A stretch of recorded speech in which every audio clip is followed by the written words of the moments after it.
अस्सलाम वालेकुम जी नाज़रीन, मैं आपका होस्ट राना मसूद साहब। इस वक्त मैं मौजूद हूँ तहसील ज़िला बहावलपुर डेरा बक्का के नवाही गाँव चक नंबर 33 सरदार वाली में। मेरे साथ मौजूद हैं ज़रई माहिर डॉक्टर साबर सियाल। आइए इनसे जानते हैं कि कपास की ये जो मौजूदा सूरत हाल है, इसमें फसल को बेहतरी के लिए कौन कौन से इकदाम किसान भाइयों को अपनाने चाहिए, बताइएगा जी डॉक्टर साहब।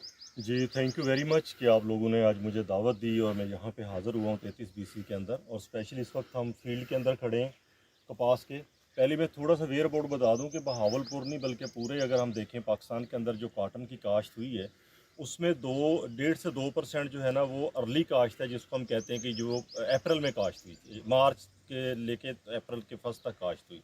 उसके बाद आ जाती है वो काश्त कि जो 1 अप्रैल से 15 अप्रैल तक, ठीक है, उसका जो है वो पोर्शन बड़ा मिनिमम है, वो भी तकरीबन 5% के राउंड अबाउट है। उससे आगे आ जाए 15 अप्रैल से लेके 15 मई तक, वो काश्त हमारे पास तकरीबन अराउंड अबाउट 10% हुई है।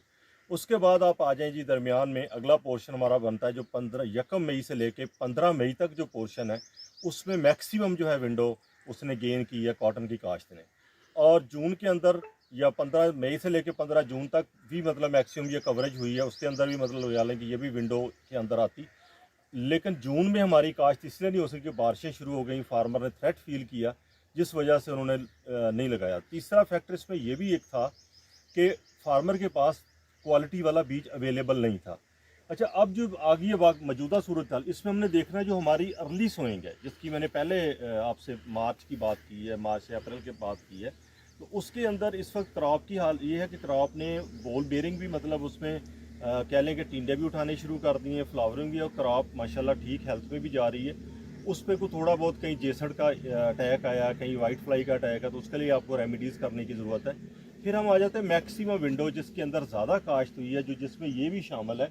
फर्स्ट ऑफ ऑल तो फार्मर को अगर इस फील्ड की हम बात करें, ये जो आप देख रहे जी हैं, जी। इसमें उन्हें हल चलाने से पहले ये करना चाहिए था कि इसकी पहले अब वो छदराई करते और पौधे का पौधे से फासला जो है ना वो 9 इंच 9 से लेके फुट तक रखते, 9 इंच से लेके फुट तक। यहाँ पे ये गलती हुई। अच्छा, दूसरी अब आगे ये बात है, लोगों ने मैक्सिमम मैंने देखा कि नीचे खाद नहीं डाली। अब जो टाइम है कि इसको मैक्सिमम हमने ग्रैंड ग्रोथ फेज में लेके जाना है, और पैदावार अपनी बढ़ाने के लिए हमें चाहिए कि हम इसमें खाद डालें, और वो खाद डालें जो फौरी तौर पे पौधा लेना शुरू कर दे। क्योंकि फास्फोरसी खाद ऐसी खाद है कि जो पौधे की जड़ भी बनाती है, पौधे का तना भी मजबूत करती है, और इसके अलावा इसमें टिंडे की वो मकदार को बढ़ा, टिंडे के अंदर जो बनौला बनता है उसमें ऑयल कंटेंट्स भी बढ़ाने की करती है। अब ये कि इस वक्त क्या करना है कि इस वक्त एक तो हमने मतवाजन खुराक देनी है, और मतवाजन खुराक जब पौधे को देते हैं जिसके अंदर नाइट्रोजन, फास्फोरस और पोटाश शामिल है, जब बराबर बराबर मकदार में देते हैं, तो ये होता है कि उससे आपकी पैदावार में मिनिमम मिनिमम जो फ़र्क पड़ता है वो 30 से 35% आपकी पैदावार मतवाजन खुराक से बढ़ जाती है। बाकी रहेगी अगली बात कि जब आपकी क्रॉप ये 45 डेज़ की हो जाएगी, 45 डेज़ वो डेज़ होते हैं कि जिस पे आके आपकी क्रॉप ने पहली जो है ना डोडी उठानी होती है, जिसे हम पिन हेड स्केयर भी बोलते हैं। अच्छा, जब वो डोडी उठाएगी तो उससे क्या होगा, उस वक्त हमने फिर इसको जो है ना वो फर्टिलाइज़र की कोशिश करनी है कि दूसरी डोज पे आ जाए, और इसी तरह फिर तकरीबन आगे आ जाएगी आपकी फसल 60 डेज़ पे, उस पर भी आप फर्टिलाइज़र दें। अच्छा, फिर आ जाएगी आपकी 90 डेज़ पे, उस पर भी आप ये दें। अच्छा, एक चीज़ उसमें आप ये जो दो फेजेज़ हैं जिसमें मैंने 60 डेज़ की बात की है, इसके साथ साथ मैंने आगे 90 डेज़ की बात की, इस पर आपने कोशिश करनी कि नाइट्रोजीनस फर्टिलाइज़र जो है उनका इस्तेमाल करें। अच्छा, आगे आ जाएँ, आपके पास आ जाती यूँ ही ये 15 जुलाई से लेके 15 अगस्त का जो टेनोर आता है, उसके अंदर फर्टिलाइज़र को आपने लाजमी देना है, और वो जिसमें नाइट्रोजन फास्फोरस बराबर बराबर मकदार में मौजूद हो, और वो सरसब्ज़ नाइट्रोफास के नाम से एक फर्टिलाइज़र मौजूद है। उसको आपने ये करना है कि ड्रम में हल करना है, उसमें 10 किलो यूरिया मिक्स करना है, करके पानी के साथ उसे दे देना। उस वक्त चूँकि क्रॉप ने ये बहुत बड़ा क्रंच से गुजर रही होती है, स्पेशली टेम्परेचर की वजह से। ये जो टेम्परेचर फेज चल रही है, मतलब मई, जून, जुलाई की मतलब मिड तक, ये आपका ना जितनी भी कोशिश कर लें आपकी फसल ने फ्लावर की शेडिंग करनी ही करनी है। तो उस वक्त क्या होता है कि एक तो उस पर बॉल फॉर्मेशन हो रही होती है, नई फ्लावरिंग आ रही होती है, मतलब फ्रूटिंग बॉडीज आ रही होती हैं।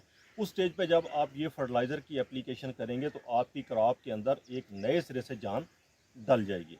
अच्छा, अब रहेगी बात कि जो इस वक्त वाली जो सूरत हाल है, अभी तक अल्हम्दुलिल्लाह अल्लाह के फजलो करम से फसल हमारी बेहतर जा रही है। और मैंने देखा है बहावलपुर के अंदर जो 80% के राउंड अबाउट लोगों ने खेली की काश्त की है और जो 20% है उन्होंने ड्रिल की काश्त की है। अच्छा, मौजूदा एक और जो क्लाइमेटिक चेंज आ रही है कि बारिशें बहुत ज़्यादा हो रही हैं, तो मेरी रिक्वेस्ट है, ये मैं लास्ट में बोलूँगा कि मेरी रिक्वेस्ट यही है दोस्तों से कि बारिश का पानी जमा नहीं होने देना, 24 घंटे से ज़्यादा जमा ना हो फसल के अंदर।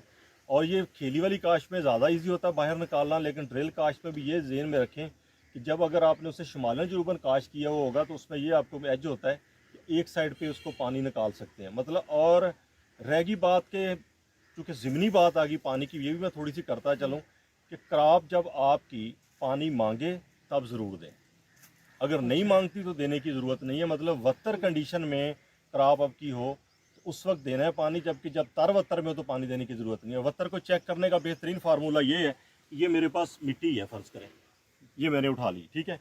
आपने क्या करना है, ये बेहतरीन फार्मूला कि जब ज़मीन पे फेंकेंगे इसको इस तरह से, तो जो मिट्टी ज़मीन पे जाके शक्कर बन जाएगी, इसका मतलब उसमें वत्तर कंडीशन है, उसको पानी की ज़रूरत है।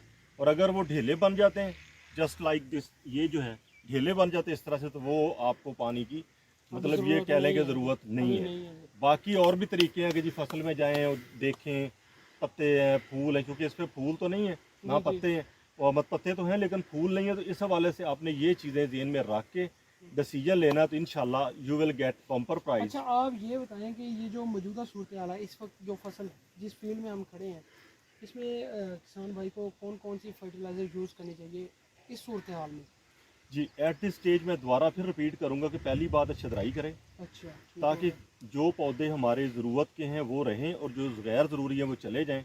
जड़ी बूटी के लिए भी उन्होंने मतलब ये हल तो उन्होंने चलाया, लेकिन पहले ये काम करना चाहिए था। ये करके जड़ी बूटी को ख़त्म करके, तो उन्हें चाहिए कि इस स्टेज पे वो फर्टिलाइज़र यूज़ करें जिसमें नाइट्रोजन, फास्फोरस और इसके साथ अगर पोटाश दे सके तो बहुत अच्छा है। इसके लिए बेहतर कम्बिनेशन नाइट्रोफास है, वो दे दें इस स्टेज पे तो बेहतरीन रहेगी। ठीक हो ठीक गया, होगी। Thank you sir.